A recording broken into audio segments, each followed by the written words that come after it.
Angin kencang puting beliung merusak rumah warga Kota Lubuk Linggau, tepatnya di RT 8 Jalan TPU Kelurahan Muara Enim, Kota Lubuk Linggau.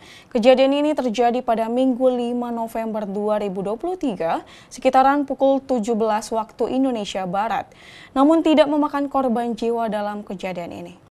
Kejadian puting beliung menghembus rumah warga Kota Lubuk Linggau pada hari Minggu 5 November 2023, sekitar pukul 17.00 waktu Indonesia Barat, merusak bagian atap rumah milik seorang ibu yang bernama Megawati dan memiliki 2 orang anak.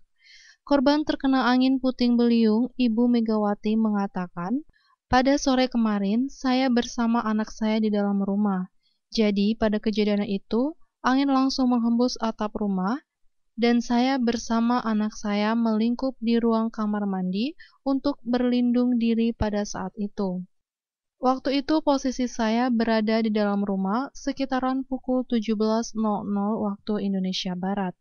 Kembali dirinya menyampaikan, "Saya sudah 2 tahun tinggal di Kelurahan Muara Enim ini, dan sekitaran 5 bulan saya tinggal di rumah yang terkena hembusan angin puting beliung kemarin."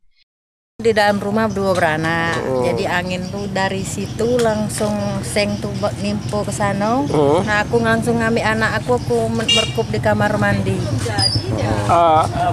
Berarti posisi aja di mana yuk? Di dalam rumah. Oh, pas angin kencang itu? Iya. Itu sekitar jam berapa lah yuk? Jam 5 lah. Jam 5 sore? Iya, jam 5 lewat. Itu hujan nggak kondisinya yuk? Tidak hujan ya. Pas angin kencang? Ya. Oke. Yuk, ada korban jiwa dah ya? Apa ya luka-luka gimana ya? Tidak, cuman aku megang anakku cak ini, aku dak dayo ini yang narik aku keluar. Atapnya langsung terbang atau nyampak ke bawah yuk? Terbang ke rumah ini. Oh, itu segala atap atau gimana yuk? Segala atap. Yang pertama. Ini kita nunggu rumah ini sudah berapa bulan ya? Sekitar 5 bulan. Ini tuan rumahnya. Iya. Kalau tinggal di sini sudah setahun. Sudah setahun. Tapi baru nunggu 5 bulan ya? Iya, yang nunggu rumah di sini. Oke. Ayu sama anak yuk, apa ada lagi yang lain? Sama anakku baik. Anaknya umurnya berapa tahun? 4, kelas 4 SD. Sekolahnya? SD. Sekolahnya di Megang. Oke. Kalau usia ibu berapa? 45. Ifal Walbarodi, Silampari TV, melaporkan.